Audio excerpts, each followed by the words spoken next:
Good evening, everyone. Can you all hear me? All right, we're going to get started in just a minute, so if you could go ahead and take your seats, and I'll pass it over to Mayor Becky Daggett for some opening remarks. Thanks for joining us tonight. Thank you, Sarah. And welcome, everyone, to City Council chambers. We're so glad that you took the time out of your evening to come and hear an update on flood mitigation. And I know that I speak to at least several of you often, and for the rest of you, I just would like to emphasize that in between these meetings, nothing slows down. Staff and council are, and the county supervisors and staff are working hard to get these mitigation measures in place as soon as possible. So I look forward to hearing this update with you. I'd like to also welcome Council Member Sweet and Council Member House. Thank you for joining us this evening. And I'm going to turn it over to County Supervisor Patrice Horseman. Thank you, and good evening, everyone. And it's great to see people here. Many, of course, have been here before. So I really appreciate you coming to hear what we're doing. And, you know, the flood mitigation work that's going to be ongoing this summer. And I am Patrice Horseman. I'm the chair of the Board of Supervisors and the supervisor for District 1. We're in District 1 right now. For anybody who lives basically north of Route 66 and goes as far east as Cedar, you are in District 1. And as you know, a lot of that was impacted here by both pipeline and tunnel, and also part of it by museum. The museum fire and post-wildfire flood mitigation will be discussed during the next community meeting. So we're primarily concentrating on the west side for tunnel and pipeline.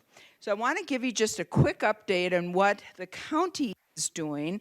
You probably hear some of that in with what the city is working on. But before I do that, I got to just say, again, another shout out to the city of Flagstaff for that detention basin. Not only the funding obtained in record time, but it was built out in record time, and thank goodness, given the snow that we had, and now, of course, so much of the snow melt that we've had, they got that done before the winter, and it was a big help, I believe, for the west side, even though that was really not its intended use, but it certainly helped with the the record snowpack snow melt. So we really appreciate the cities for their work.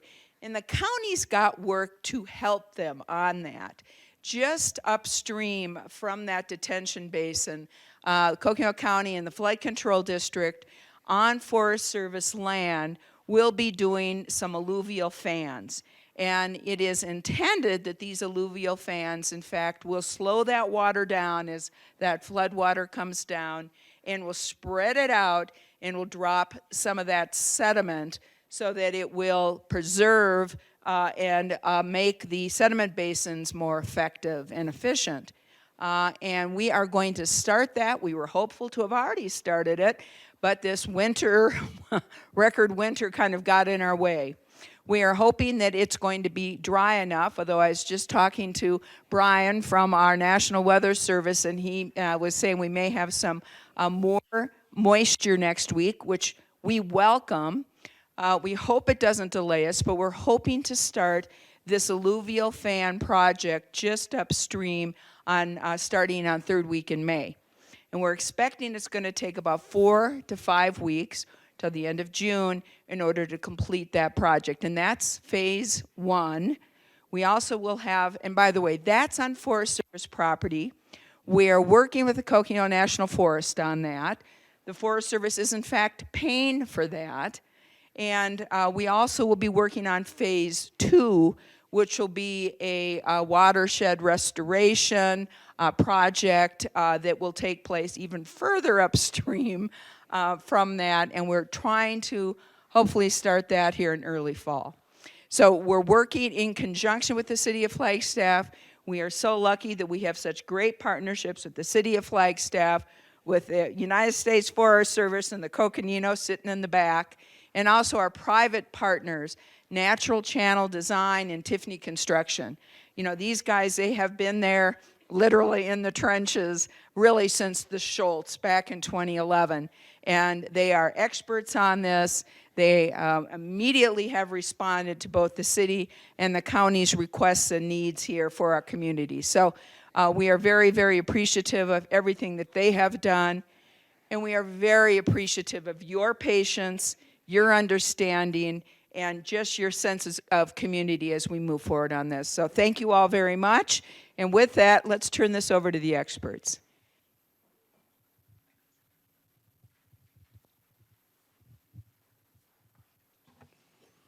Thank you, Madam Chairman, Madam Mayor. I appreciate the comments and the opening remarks. I appreciate you being here tonight. Most importantly, we appreciate the community coming out tonight. My name is Scott Overton. I serve as the city's Public Works Director, and you're going to hear tonight from a number of people. And we haven't met with you all since about the 4th week of October. So we've clearly had a lot of winter in between that meeting and this meeting tonight. There has been a lot of good progress, and I think importantly, we're able to demonstrate and show you some of the progress that was not only completed over the winter months, but things like the detention basins at Schultz Creek and how they were utilized in a little bit different manner during the snowmelt runoff. And we were able to try some things and learn some things prior to the upcoming monsoon season, which in my mind is really a bonus. In addition, tonight we're going to get some weather updates for the upcoming season, and those will come from Brian Kolmowski from our Weather Service. You're going to have some infrastructure project updates. Again, I'm going to reference that snowmelt runoff and what occurred and why we saw those fill with water and how we utilized those to work through the system and improve our conditions during a pretty nice warming week, which caused a little bit of angst, I know, in the community. We're going to talk about monsoon preparations if you need that assistance. Those resources are here this evening to talk those through with you to make sure that you're as prepared as possible come July 4th weekend or so. As always, we'll take discussion and some questions towards the end. We're going to limit that to a fairly short time. I think we'll have time for a few group questions. And then, of course, as we have been in the past, we'll break out into smaller discussion groups, maybe look at your individual property or your individual concern. We do have all the engineering experts here with us this evening to talk through the engineering efforts to date, what we've seen as positives and negatives, and make sure that you leave with all of your questions answered. So I'll be back towards the end, but I am going to turn this over to Brian Kolmowski with the National Weather Service for our monsoon outlook.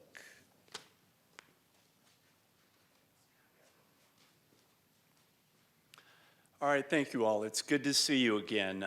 It's been a heck of a year, hasn't it, weather-wise? We've been certainly very busy at the National Weather Service and are looking forward to serving you again this monsoon season. You know, we can keep things pretty short and tidy. There really aren't that many strong signals when we're looking out at the monsoon this year, whether it's going to be, let's say, wetter or drier than normal. You know, back in 2019, very dry monsoon. 2020, very dry. Then the tables kind of turned. 2021, 2022, quite wet in our area.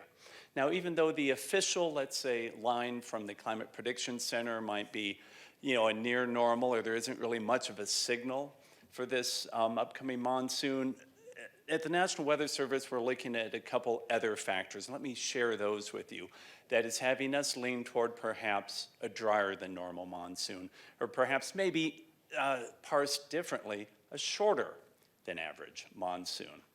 Number one was the very wet winter we had. Very wet winter, a lot of snow in the mountains, a lot of snow still being retained in the San Juan Mountains and the higher areas of the southwest United States. What does this do?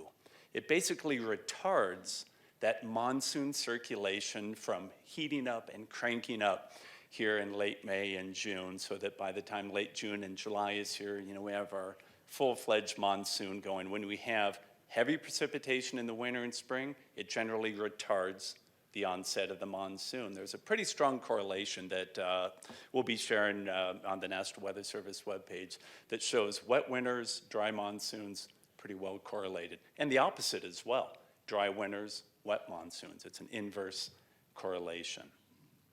We just came out of almost over a 2-year La Nina that we've had. We're now ramping slowly into an El Nino type of pattern in the equatorial Pacific, which also leans very slightly toward drier than normal monsoons for the Southwest as well. So there's 2 slight signals that we're looking at that might delay the monsoon a little bit and perhaps retard the amount of storms that we have.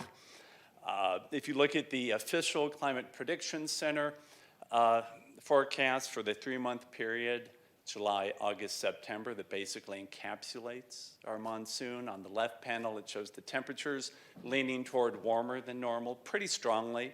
But on the right-hand panel, we're kind of close to a leaning slightly below normal part in the southeast part of the state. I would probably, if I had the pencil here, kind of nudge that to the north a little bit and include the Flagstaff area in the leaning slightly drier than normal for this monsoon season. But just to wrap it up, we will see heavy storms. We will see intense rainfall. We will see our drainages challenged and the mitigation. The storms will come. They always do, even in the lightest monsoons that we have. But the National Weather Service, like we have the past several years, will have a web page dedicated on the National Weather Service website for a flood outlook for the area burn scars. It's like a 3-day outlook, what the intensity of the flooding we're anticipating. We'll also have a webpage dedicated toward any warnings that are issued for the area. Of course, the National Weather Service works very closely with the county and city for all of the alerts that will be sent your way. So thank you very much. Question? Yes, sir. I just remember the December Climate Data Center forecast for this winter was for it to be very dry. Do they have an analysis of what went wrong there? It's interesting. Because of the La Nina, it leaned it drier than normal. I think we had like it was weighted to about 40% toward wetter than normal, like 28% drier than normal, and I'm sorry, I had that wrong. Like a 40% drier than normal, and then like 60% near normal or wetter than normal. It was leaning dry. But the La Nina only accounts for less than 50% of that signal. The rest is natural variability, and that's what we saw this winter, a lot of natural variability. So, great question, thank you. All right.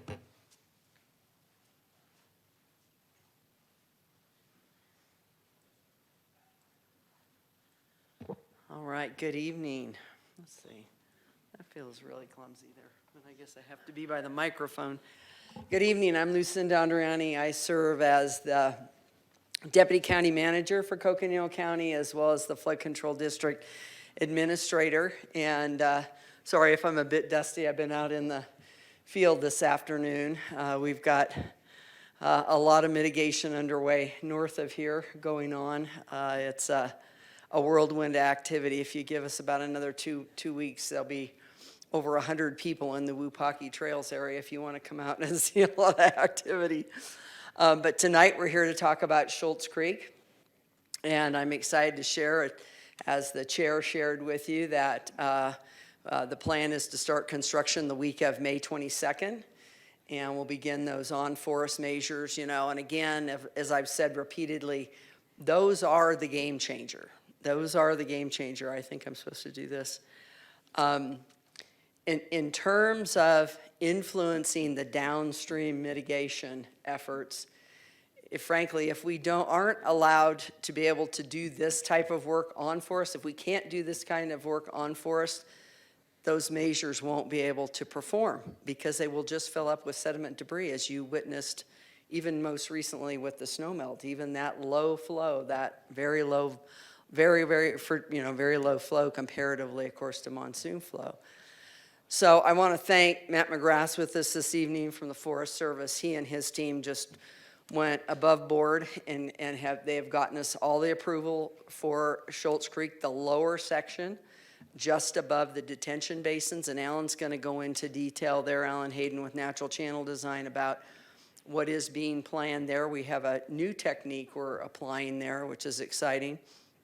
But I really want to thank the Forest Service, not only for advancing the process and getting us the approval for through the National Environmental Policy Act process very quickly, but also for the funding.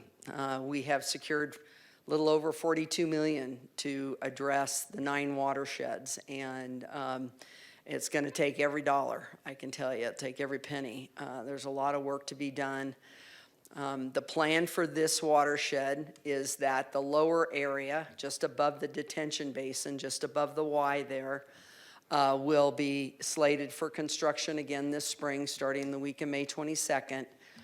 Then the upper area, which is a lot of work to take place up above, it's mostly what we call grade control to reduce down the erosion, and that channel up there is severely eroded, and it's just going to keep sourcing sediment if we don't do something. We won't be able to get in there till probably late fall through the winter, and that work will be done at that time. That's because there are spotted owls that inhabit that area. Part of that area did not burn, and they're still there. We're all fortunate for that, and they'll be going through their fledgling cycle, so we aren't allowed to get into that area. So that area is still going through that NEPA process and will be restricted until they have fledged and we can get in there and start doing work. So there'll certainly be a positive impact to what we're doing now, but there'll be even more of an impact once we get the work done this fall and winter. So total cost is going to come in probably between about $5.5 million for that watershed alone. So major investment, big investment, and but again, crucial. Everything else that gets done downstream really won't function if we can't get on there and arrest that sediment and debris. So we'll be around afterward for questions, but I'm going to turn it over to Alan to share some of the details with you.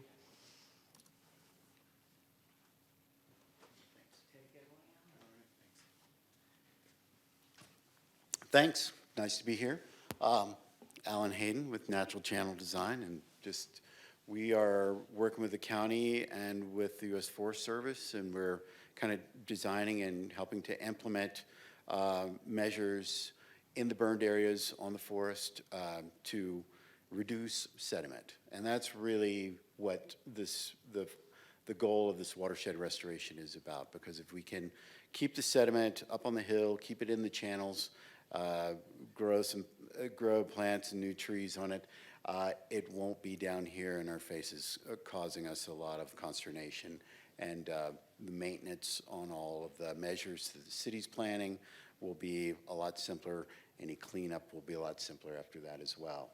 So this is what a little bit of that looks like. This is from Museum Fire. You can see on the left side, this is a really incised, degraded channel that cut through an alluvial fan. It brings water straight down the hill with a lot of energy, and it's able to carry a whole lot of sediment and source that sediment out of the fan. You can see the big boulders being loosed. And then restoration of this alluvial fan, which is right off the Eldon Lookout Road, this is what it looks like right now, and it's doing its job quite well during the last portion of the monsoons last year. So a little bit about Schultz Creek and what our potential is for working up there and how we're going to go about it is that we have 2 different ways that we can reduce sediment on forest. One is grade control in the channel and stabilization up higher in the watershed.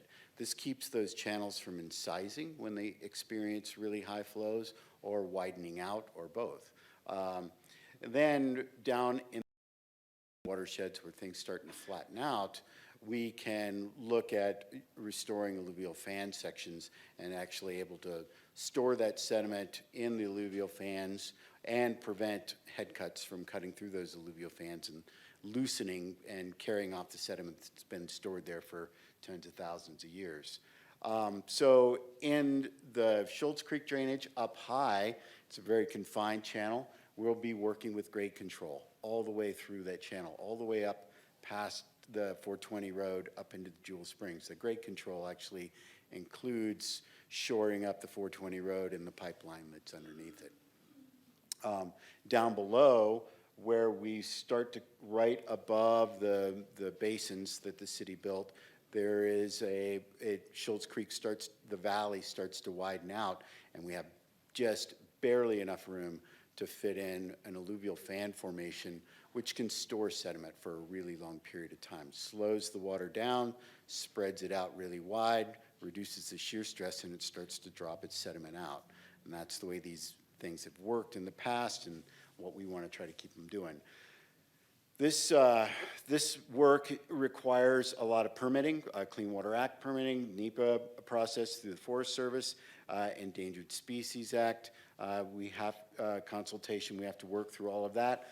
But in order to expedite things, we're working with the Forest Service to kind of break this up into two pieces, one that can be relatively easily done with the permitting process, and that's down low, and that's good for us.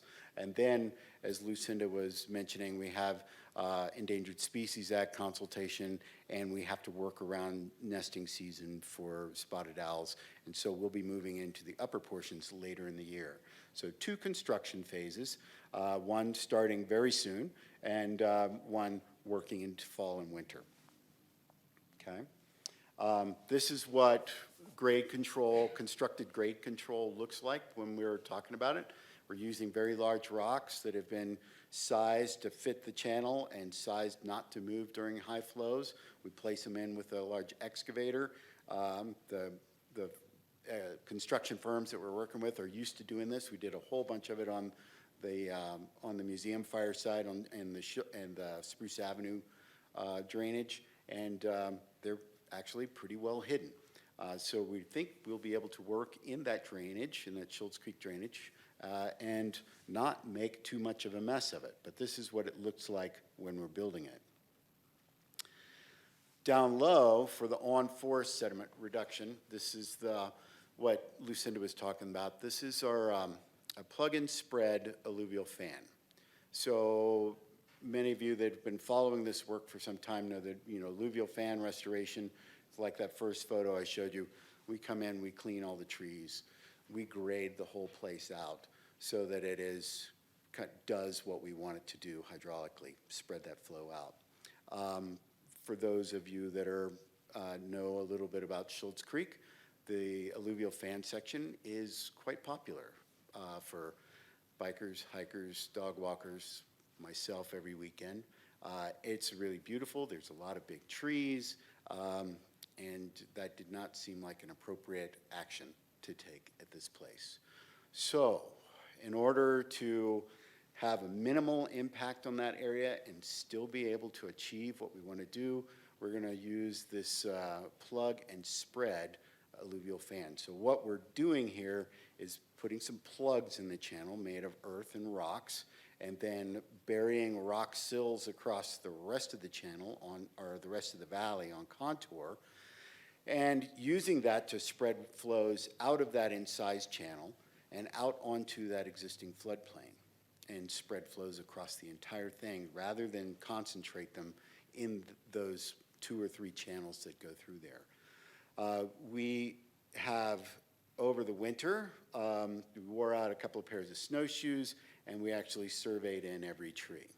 And so that we're placing these plugs in places where we can really reduce the amount of damage that we do to the trees and work amongst them and still be able to achieve that grade line, that energy grade line, and the width that we want for all of that. So this is not a new procedure. We've done it in other places where we're trying to create wetlands, but doing it to actually spread flows out and store sediment, and doing it with the size of the scales, the scale of the flows that we're expecting during a big high flow, that'll be kind of new. And so we're working through that design. This is what we have right now. It's being changed just a little bit, but we've worked it all the way through the permitting portions, and we're ready. We're going to be ready to construct here in just a few weeks, as soon as the place dries out. We have to let it dry a little bit because we're actually trying to do this with very little impact to the site, and that's really hard to do when it's flowing like it is right now.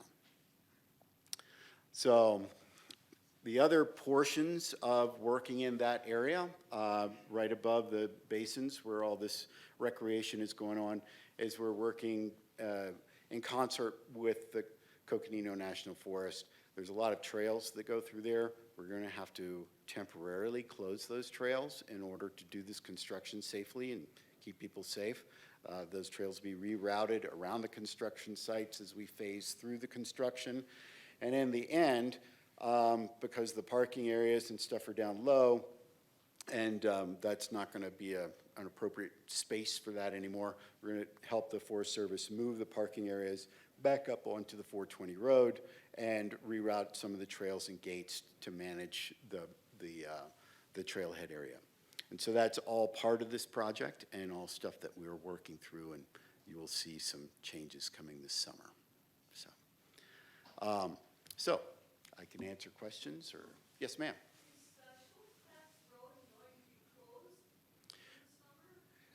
Yes, sir, or yes, ma'am, it will be. Yeah, there is, it's not passable right now. There is, when Jewel Springs blew out, it took a portion of the road and the pipeline with it. They're still working on what the repairs to the pipeline are going to be. And then when that's done, then we can build the road back and the grade control on top of that. So it's going to be closed for a bit. Yep. Okay, thanks.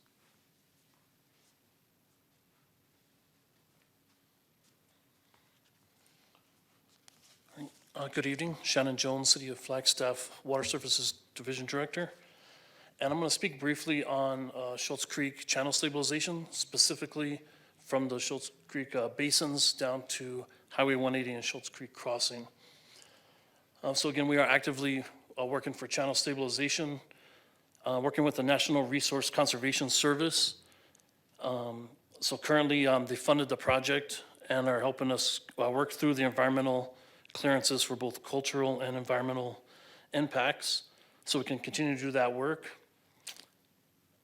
In addition, we are actively working to get a new channel survey. It needs to be done before we can finalize the design of the stabilization project. The survey was initially done, but we know that that has changed since the initial survey. We want to make sure that we get that right, and so we're actively working to get that resurveyed so we can finalize the design. That we're doing both simultaneously. So we're looking to finalize the design and have the survey completed simultaneously so we can move forward. And again, this portion of stabilization, again, was funded through the Emergency Watershed Protection Grant, which does have an aggressive schedule, 220 days for the performance period. So we're looking to have this all completed by mid-October. On the pictures, you can see the Schultz Creek, as it's going through, what you see is the channel actually being cut, which is an indication that the sediment is being lifted. The lower picture shows sediment that was already deposited, but with the middle of the channel being cut, that channel, the sediment has been remobilized, right, and is moving into the stormwater system where we don't want that water. And so the stabilization is looking to correct those two images for us going forward. In addition, we're working very closely with Arizona Department of Transportation at the intersection of the Schultz Creek and the 180. So we do know that there was a section of culvert that was damaged, and that damage was causing some plugging in that system, creating issues. So Arizona Department of Transportation acted quickly. They were able to excavate the site, find the damage, and do a point repair. But in addition, we also know that there is still some leakage that is occurring in that area that is impacting the area around the 180. So we've seen impacts around Fire Station 5 causing us to put in temporary access to that station. So we're watching that very closely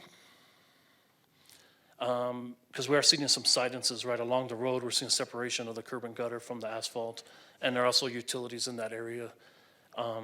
That we're looking to see what, monitoring the risks for that. But again, working very closely with the Arizona Department of Transportation for this emergency repair. So that is currently ongoing to make sure that we can get this addressed as quickly as possible.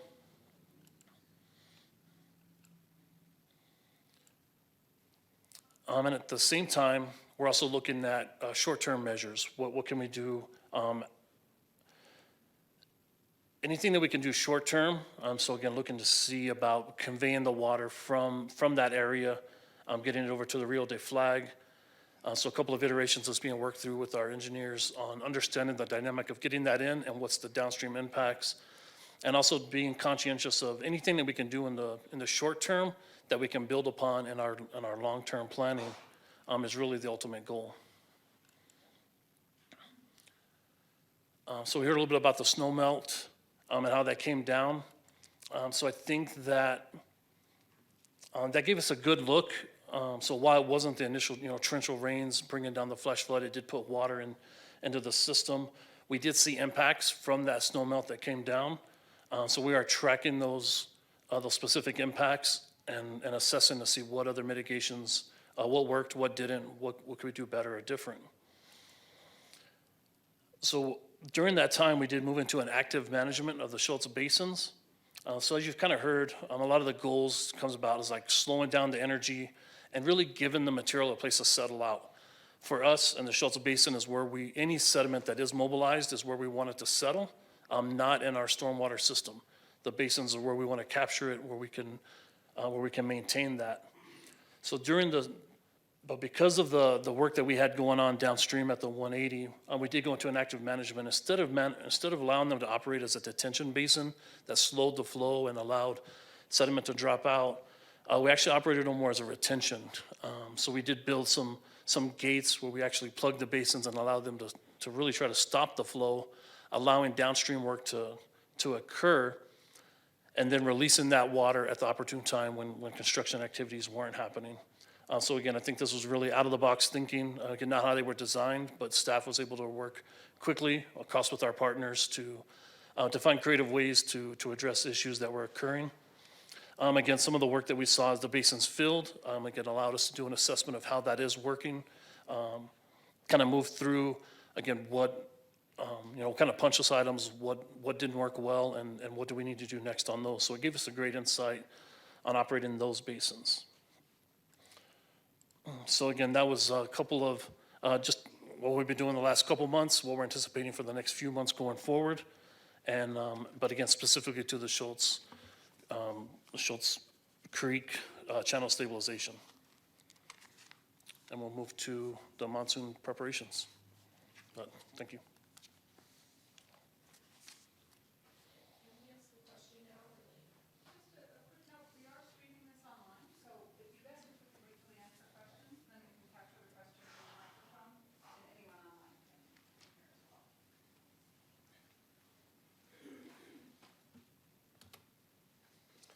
Hi, good evening, everyone. Wes Deason, I'm Director of Emergency Management for Coconino County. I'm here to talk to you real quick about how we get in touch with you when things start to get a little scary out there. Quick question, how many people are not signed up for our emergency notification system? Well, I guess I'm done. I'm done. No, that's awesome. Please, please, please encourage your neighbors to continue to do that. That is the best way we can get information to you. It is free. It's a very easy sign up, and we never share your information. We don't even actually have direct access to your information. We're very careful about how we use the system. We don't announce, yard sales and barbecues with it.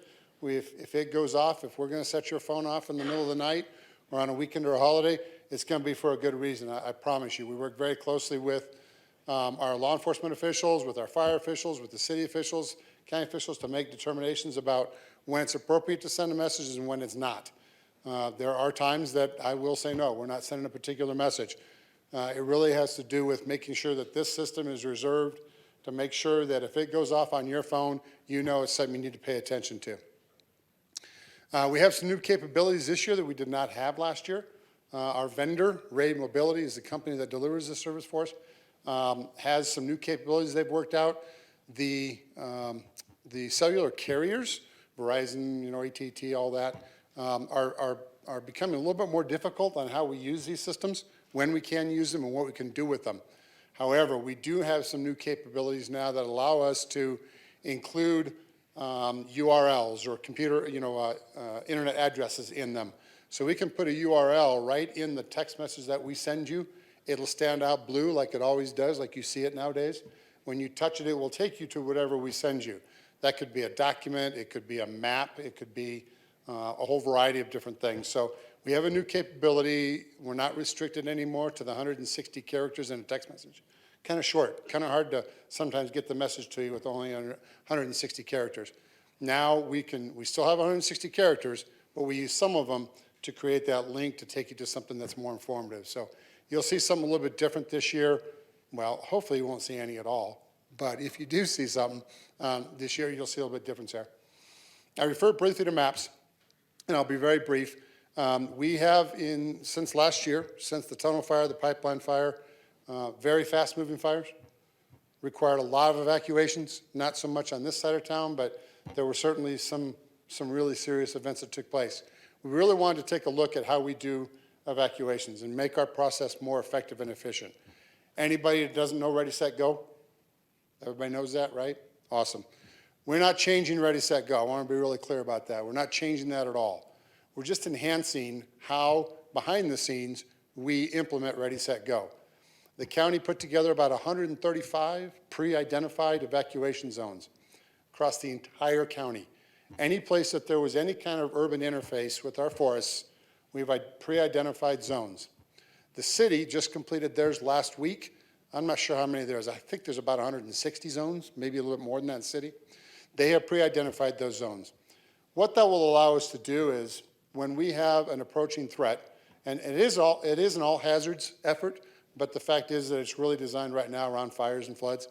If we have a fire that's advancing toward a populated area, rather than us having to kind of speculate and guess exactly what the sheriff's department, the police department's looking for an area to evacuate or shelter in place, we've pre-identified all these zones. All these zones are in our systems. We see them. We know what they are. The sheriff's department can call me and say, I need zone 13, 14, and 15 evacuated. I push 3 quick buttons and I push it out and that zone is evacuated. Very, very quick and efficient. You will see in the back of the room there are some very attractive, high-quality business cards. Please feel free to pick one up. We've reduced everything to QR codes. One of the QR codes is for the evacuation mapping. Go online, look at it. We've shared the entire map with you. You can see where your zone is. Please learn your zone. Know where your zone number is. You can print the map. You can store it on your phone. You can look at the maps and the zones around you. There's all kinds of information. You can go in and type your address. It'll zoom you right into your zone. Please know your zone, right? Personal responsibility. Know your zone and have a plan. Please jump online. There's more of those cards in the back. There's some also really nice bumper stickers we'd like you to put on the back of your cars to circulate to your neighbors. And if there's any questions, I'll stick around until a little bit later. Thank you for your time.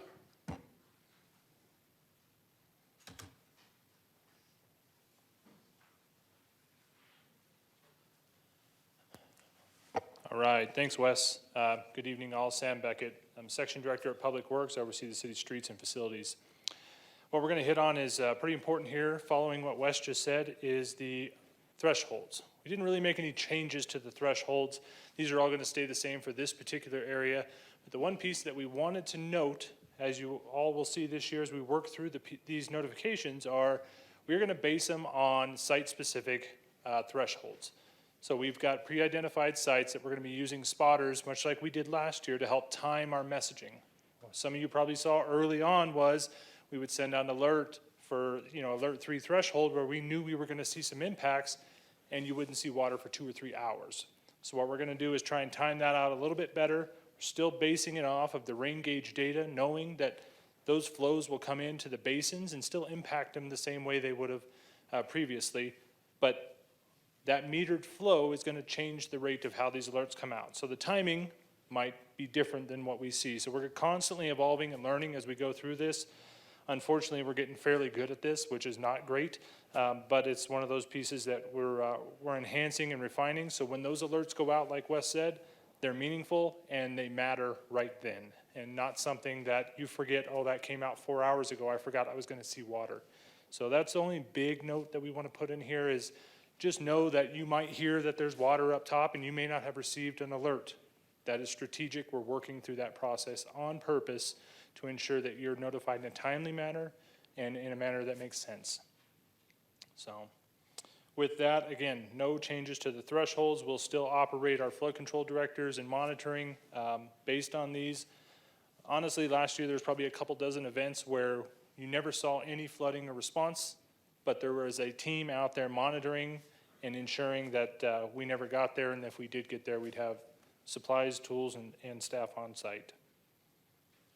And with that, I will move over to risk assessments. I'll give it to Joe.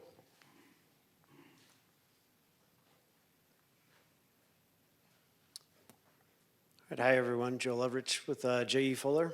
I just wanted to run through with you, kind of refresh everybody's minds about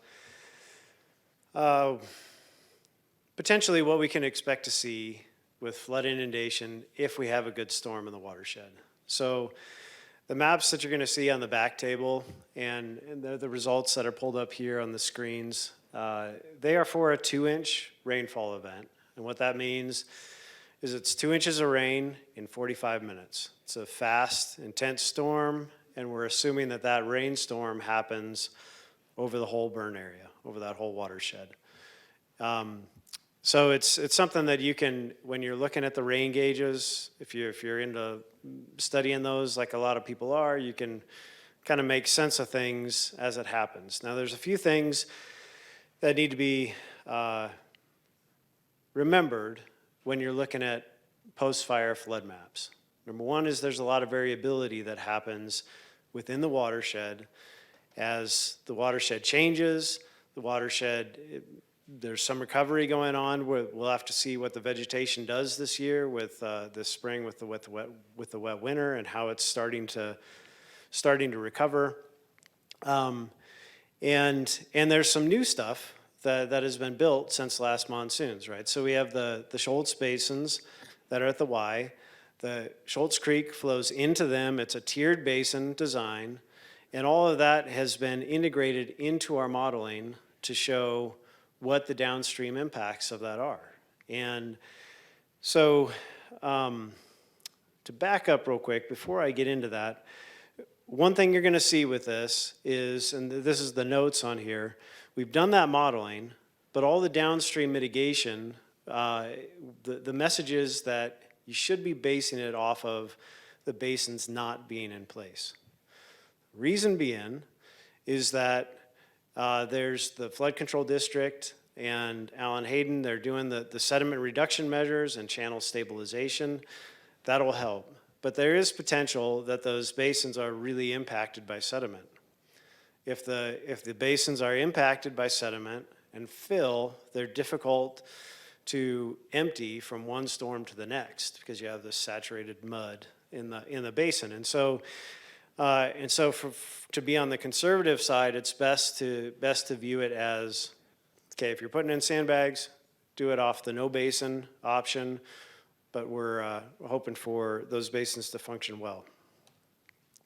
So what does this mean for the downstream area with and without the basins? So there's two different maps, and there's two maps that you'll see back here. One is with the basin in place, and one is without it. And the flows for a 2-inch storm reaching 180 go from 758 cubic feet per second down to 274. They sound super precise. They're a good estimate of what you're going to see. It's not exactly going to be that based on whatever rainstorm happens. It's a big reduction. And where you see those reductions are how the water flows across 180, the amount of water that's flowing down towards Secrest, how that water overtops 180 after Secrest, and then really as it filters down through the neighborhoods down towards Meade, how deep it's flowing, how much it's ponding in certain aspects. So it has with those basins functioning, it has a really, really big impact. And so we're hoping for that to work well this monsoon season. And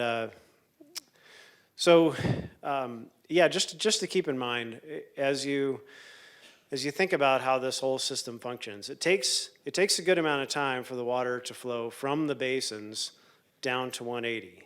So like Sam was saying with the notifications, you can see that those basins filling up, and then once they start overtopping through the design spillways, it's going to take a bit of time for that to move on down.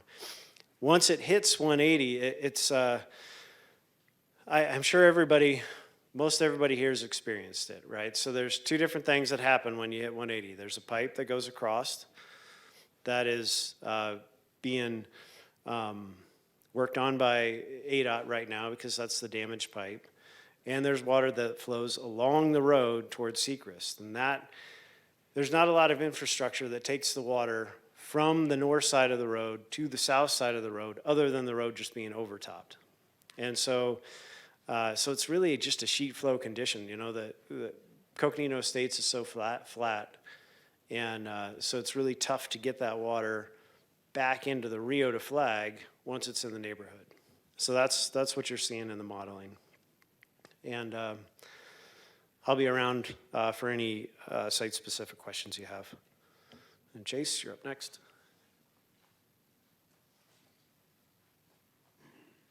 Hi, everyone. My name is Chase McLeod. I'm a project manager for City Flagstaff Stormwater. I'll briefly talk about temporary mitigations. We're still doing engineering assessments, only for those that have not had one or haven't had one last year. You can call the service request line and we can get that scheduled. Like Joe said, we're still asking to mitigate to last year's modeling without the basins. As far as replacing old sandbags, we're only recommending outward facing and damaged sandbags to be replaced. If you need any kind of dumpster or empty pallets to put old sandbags on, you can call the request line and we can get that scheduled. One note with the empty pallets, just if we drop them off, keep them in the right of way and only stack about 50 sandbags on it, just makes it easier for our workers to pick them up. We still have sandbag locations, Aztec Street and King Street. Self-filling stations and pre-filled bags are there. I'll briefly talk about flood insurance. To get flood insurance through the National Flood Insurance Program, that's through FEMA. You can visit this website. They have the steps laid out in order to get flood insurance through the NFIP, as well as a number that you can get help with. If you already have flood insurance through NFIP, it needs to be renewed annually. Most homeowner insurance is a separate policy. Usually it doesn't cover flooding. So if you are worried or want an assessment, you can get flood insurance through NFIP. And one note with that, usually takes about 30 days for your policy to become in effect. So if you're wanting flood insurance before monsoon season, now's the time to start that. Thank you.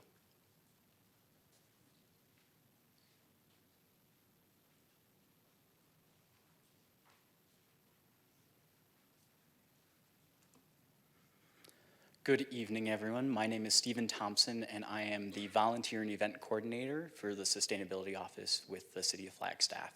And I'm here just to briefly talk about a few volunteer opportunities that are coming up and are being planned for this upcoming season. So we do have a couple sandbag filling volunteer days scheduled, one for May 19th and one for June 7th. And that's an opportunity to help replenish our supply of sandbags for community members to use. And with those days, those could also include assisting those folks who have called that service line that Chase was mentioning, and that's listed on this slide as well, to help either place sandbags around homes, to protect homes, or to help replenish or replace sandbags that have started to fall apart on those exterior facing walls. And so we are here to assist with that. And then with the Watershed Cleanup Series, this is a monthly event on the first Saturday of every single month, May, June, July, and August. And these opportunities are focused on the whole health of the watershed. So some of these opportunities for the Watershed Cleanup Series is removing debris or vegetation that's blocking stream channels and could create flood conditions in certain areas. That's also including,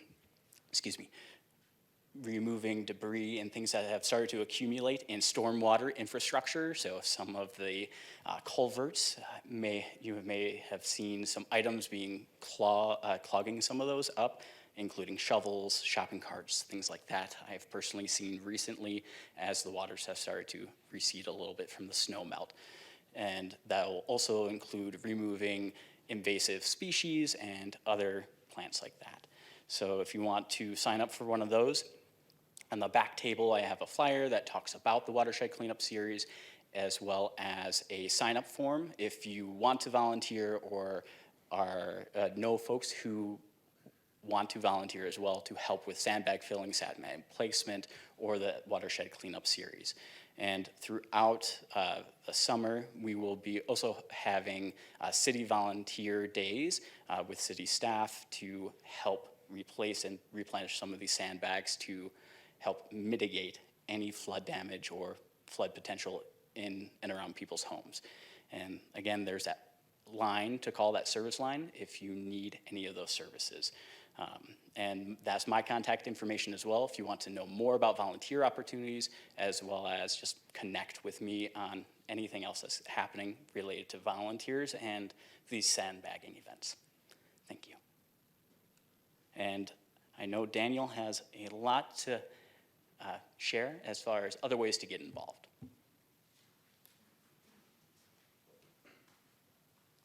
Good evening, everybody. Daniel Kelly, City of Flagstaff Emergency Manager. So real quick, I'll be real brief tonight. Like Wes talked about the emergency notifications, make sure not only you're registered, make sure your neighbor's registered. Make sure the person who lives down the street who just moved here, make sure they're registered. Get the alerts.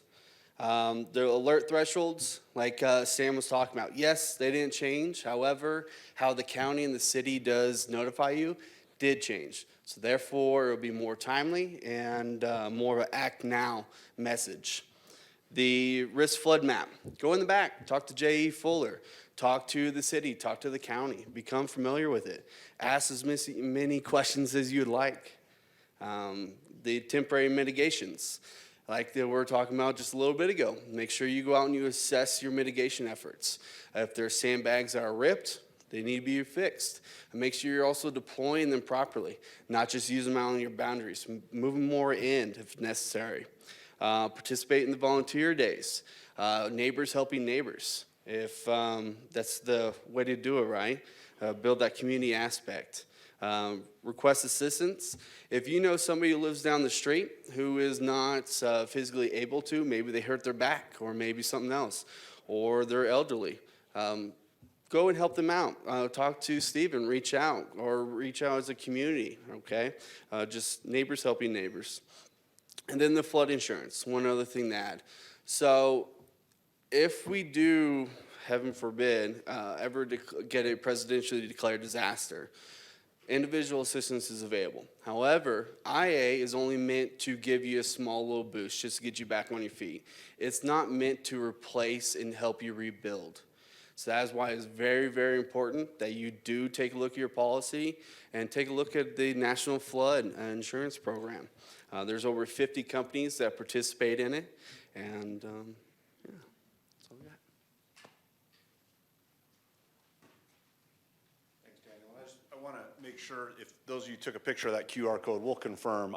I want to make sure this is for your neck of the woods, not museum, so I apologize. I just saw that in the presentation, and clearly we have two websites, but we're all pretty familiar with it. So lots of good information this evening, a lot of updates in the last couple months.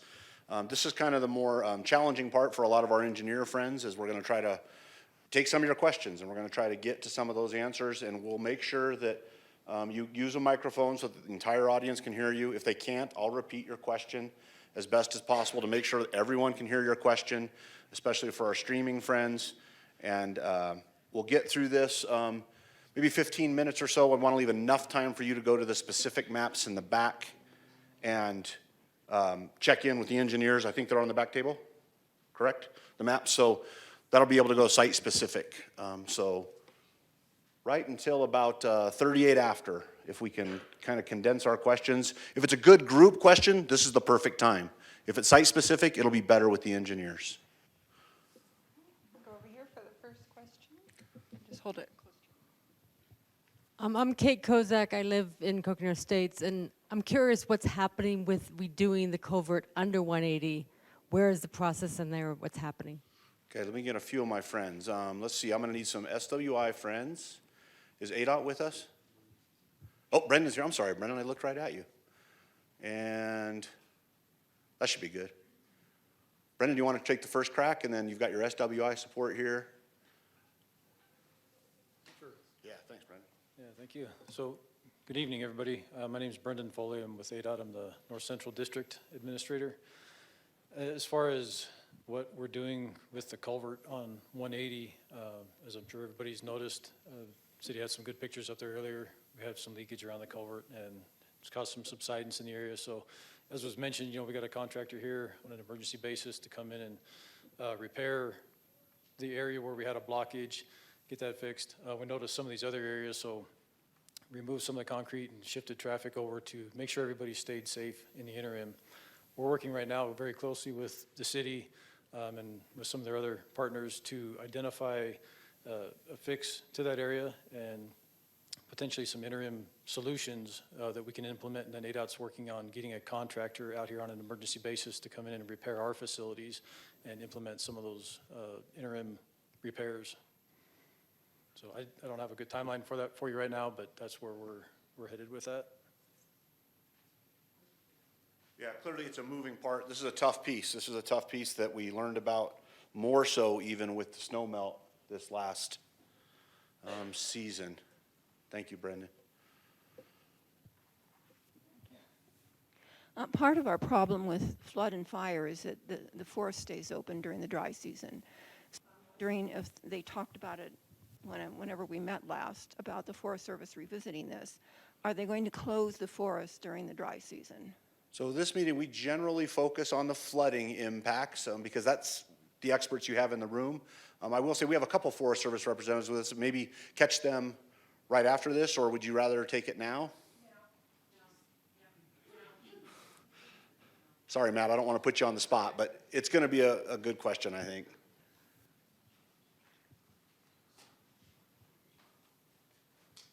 Thank you. Sure. Good evening. My name is Matt McGrath. I'm the District Ranger for the Flagstaff Ranger District here on the Coconino, and appreciate your question. I can't tell you if we will close the forest. What we have done this year is change our fire restrictions process a little bit, and we've done that in two ways. The primary one is we have for, 30 years, an area surrounding the city all the way down to Mountain Air, Kachina, including Donny Park and Timberline, that's been closed to camping and campfires year-round. There are a couple of areas where fires were prohibited last year. Both the pipeline and tunnel fires started in areas where fires were prohibited year-round. And so one of the challenges we've had is people camping in these areas. It's really difficult to get people to leave. They're supposed to stay 14 days on the forest, and then they have to leave. It's really difficult to enforce that, so we've expanded the no camping area. It's easier for us to kick somebody out. Like if we see a tent and they're in a no camping area, we can have them leave immediately, as opposed to having to document them there literally for 14 days and then take that to court. So we've expanded that area. It is still a challenge to enforce.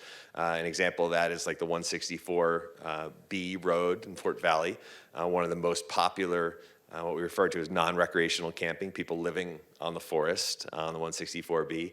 So that road is now closed to camping, but that is not going to find those people homes, right?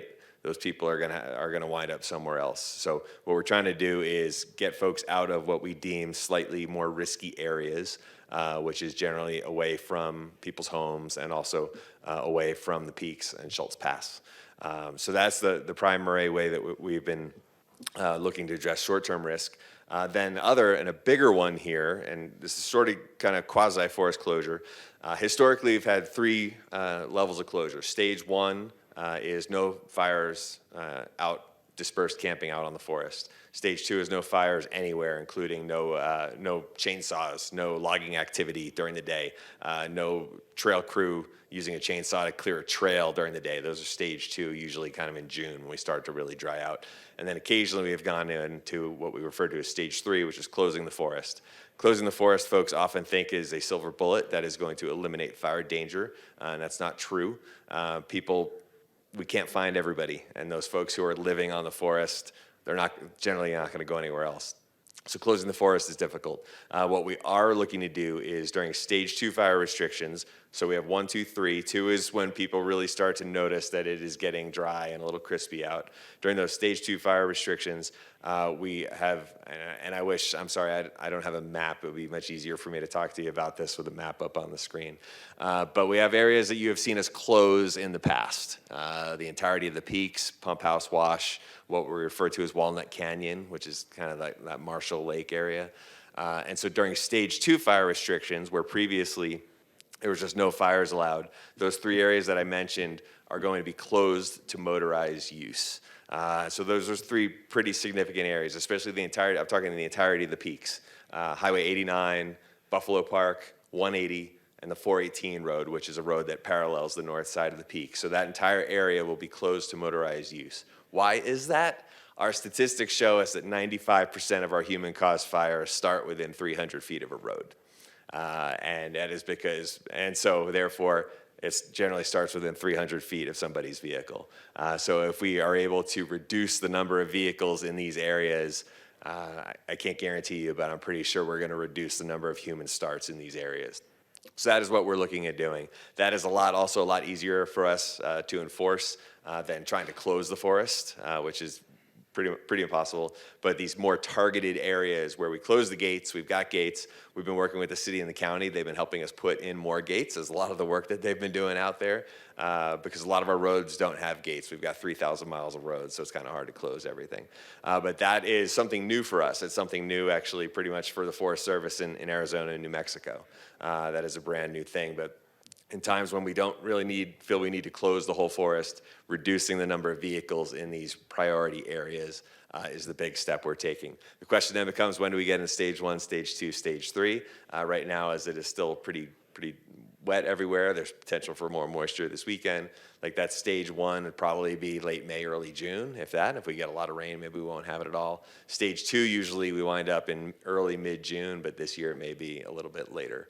But this is going to be definitely a work in progress for us, as this is going to be something new that we're enforcing. Once again, I apologize for not having a slide up here and share a map with you. But if you go to our website, Coconino, if you just Google Coconino National Forest, these areas are very prominently displayed on our website. Or if you just go ahead and give us a call or shoot us an email, we can also share that information with you. Mm-hmm. We do. We have all of our usual folks, and we've got a lot of people. We have our fire lookouts just showed up this weekend. Most of them actually last weekend. They couldn't get out to East Pocket or Turkey Butte until Saturday because the road was closed because there was too much snow. So those folks are out. In addition to all of our fire folks, our last seasonal started today. So we are up to our full complement of about 120, 130 fire folks, and basically that is what they'll be doing and especially when we do go into those area closures, they'll be helping us enforce that also. Thank you. Thank you, Matt. Appreciate you taking the question. You know, can you hear me? I can. Okay, Yep. okay. A lot of people along Fort Valley Road are building walls. And I'm sure that you guys are aware of that. So how are they going to affect the flow of water? Not everybody has a wall, but almost everybody. And I don't know, I feel sorry for the people that didn't build walls, but what's that going to do to the flow? Yeah, really good terms of flood. observation. We see a lot of walls taking the place of what was a sandbag wall. Joe, do you want to take this one, or you got enough information on it? Effects of walls. So the way we've done our modeling is that in certain places where there are walls that we feel that they dictate the patterns of the water, and they're a pretty robust wall, then we'll add them into our model. Or in certain places there have been rows of sandbags built that affected the patterns of the water through the neighborhood, and we wanted that reflected in our modeling results, so we would add very site-specific elements. So as fences change from a wooden fence or a chain link fence to a CMU wall, that does put a more permanent barrier in, then that we have to go back and take a look and see how that affects, how that kind of updates our maps, if you will. we don't have any, I don't have any site-specific answers on that, and I just have to evaluate it on a case-by-case basis with that. And I think the one word of caution we have, and we've said this for 3 years running, we recommend, of course, private property owners consult with their engineers and their legal counsel, because we can only do so much with a model and how the water moves, but there are certainly things that you want to be aware of on your own specific property and what they might do to your neighbor. So please take full awareness of that and just understand what impacts you might see, and that comes from legal counsel and from engineers, and just be aware of those things as you see improvements going in, particularly to your own properties.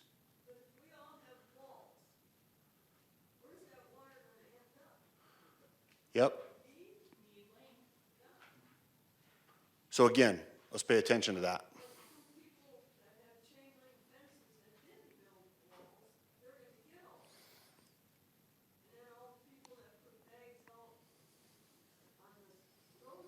Mm-hmm.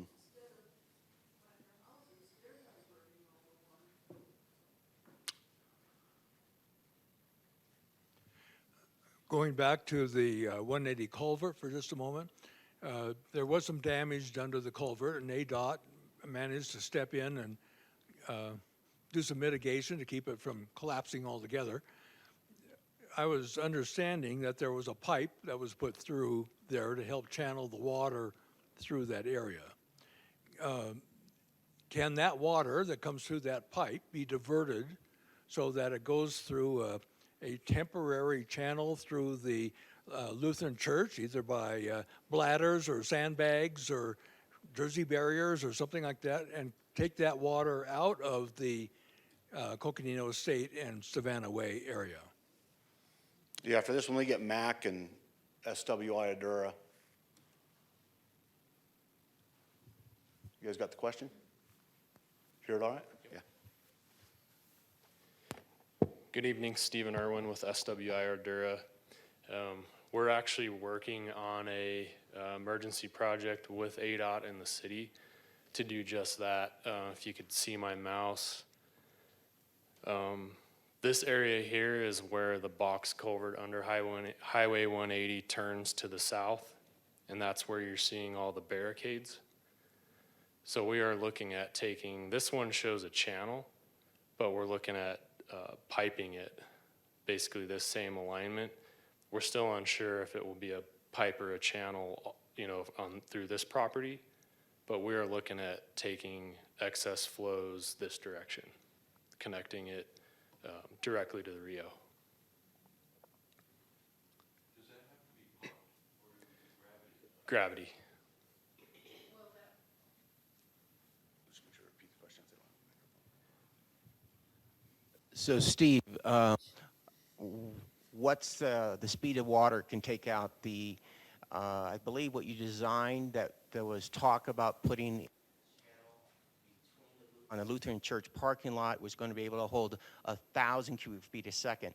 What's that supposed to hold? And what's happening with the status of the Lutheran church parking lot, that the petition was signed by 157 of these residents and sent out to council to go forward on? So what's the status? Then related, Joel, we got 6 walls we built on Savannah Way. You're aware of that. I may be mistaken, and please correct me, but I didn't see them in your model. And there's a swale that is being bid on right now to get the water off of Savannah Way. That's not in there either. Do you know what the speed of the water is going to come off there and how it's going to impact the front yards of my neighbors? And what's the impact of the alluvial fan that's going to be built that's not in, is that in your model too? So that's a lot to unpack there. Thanks, Steve. So that culvert that we're looking at putting in, it should take maybe 100 CFS directly to the Rio. So this is not the permanent mitigation. This is emergency mitigation. We need to get access open to the fire department And ADOT has stepped up and willing to help provide this extra relief in the interim. As far as the permanent, what Steve is talking about, can you guys all see the mouse here? We were looking at taking box culverts to the north and through the Lutheran Church parking lot. That's not abandoned, the concept of taking a box culvert to the Riota flag. It's just now we're looking at a different route. And the reason for that is, and Mac, stop me anytime. The city is in the process right now of acquiring this piece of property to help with this emergency project with ADOT. So now, it doesn't make sense to go through the Lutheran Church if they're acquiring this property. So now we're actively designing it, similar concept, but this direction through Grand Canyon Trust instead of through the Lutheran Church. Same capacity as the previous design through the Lutheran Church. Yep. And then you asked about the Stavana Channel. Okay. Let's start at the top. The alluvial fans are not in the model yet. They won't affect the flow patterns. They'll spread it out more. The water will still get into the basins. But no, those are not in the model yet. We step our way down. Once you hit Stavana, there are some new walls that have been built. And it kind of funnels down to a pinch point in the inside corner between the apartments. Yeah, that wall is in our model now. The downstream channel coming out of Stavana to the Rio, that's not in the model yet. Doesn't exist yet. So things are changing as we see them, right? So we got to try to keep up with the things that do change. Do you know the capacity of the swale? Swale's out for bid now, so it must make this design that I don't know. it's out for bid. So what's the capacity of the swale? I don't know anything about this swale. Do you know? You guys designed something like that? I'm looking at my team in the back. I've had a lot of numbers going through my head. Sorry, go ahead, Kayla. 115 CFS. What's the assumption on what's there now? Joe.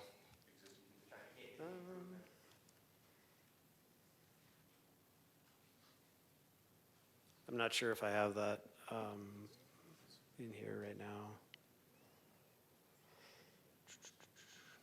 Yeah, so without the basins, with the 2-inch storm, we had about 300 CFS going out of that channel. With the basins, it drops down to about 84. So it's a big difference there. And yeah.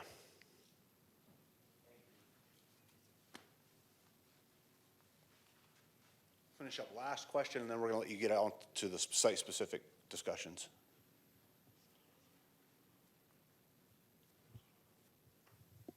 Hi there. Thankful for the meeting. Thank you. I have several questions. Mostly it's about timing. Will the emergency repair be done before the monsoon? Will the drainage ponds be dredged before the monsoons? And I live on Mead Lane, and I see the prediction is there will be more ponding, possibly, hopefully less than what we've had. But I'm still concerned about the ponding there. There's also a makeshift trench that goes, that connects Mead Lane to Cutch Drive. That's just been done by the neighborhood, I think. And so will there be any, can the engineers come out and help us with that, with our ponding situation out there? And I mean, we dodged a bullet this winter by having a dry April, but we don't know what's in store for the monsoon. So I'm very concerned that all these emergency repairs will be done before monsoons. And of course, being on Mead Lane, we're still waiting for those storm drains that were approved 10 years ago. We really need those storm drains done, and that would alleviate so much of the problems that we have in our neighborhood, as will getting the culvert in as soon as possible. Mac McNamara, Capital Improvements Project Manager with the city. I can't speak to the detention basins, maybe somebody else can cover that. For the emergency conveyance fix that Stephen was touching on, we have a good plan to work forward and get that in before. As Brendan said, we're working closely with ADOT. We may be out this week or next week doing utility relocates for that work. I'm not sure what ADOT's procurement time is for a contractor, but we're very close on plans right now. We see it probably going through right before monsoon season. And to speak to the maintenance at the basins, we did see some sediment in basin number 1, the furthest upstream. I have not talked to Ed Schenk as of late. He is not here this evening. We need to follow up with him, but last I checked, his capacity was still very strong. He still had a lot of capacity, and it wasn't as compromised. But I want to confirm that with him and make sure he doesn't have anything scheduled. And I have not heard of anything, so I'll follow up with Ed and we'll find out for certain. But there's still a lot of room in those basins, which is good news. It was much slower during the winter months. Have you heard anything about an operation? I haven't either. Okay. Again, we appreciate you coming out. We know it's been a few months. It's a work in progress. I can assure you that every Monday when these folks meet and talk these things through, it's full court press. And it's been the same on Spruce Wash, and they don't stop. So good efforts are being underway. Please stop and visit with an engineer specific to an area that you might want to have more discussion about. All of the experts that draw each segment are in the room here tonight. If they don't have the answer, they will find the one that does, and they'll work through those questions with you, site specific. Again, we appreciate you coming out, and most of them are hanging out towards the back, but you'll see them, and make sure if you haven't met them, try to meet them this night. Mrs. Wunsch.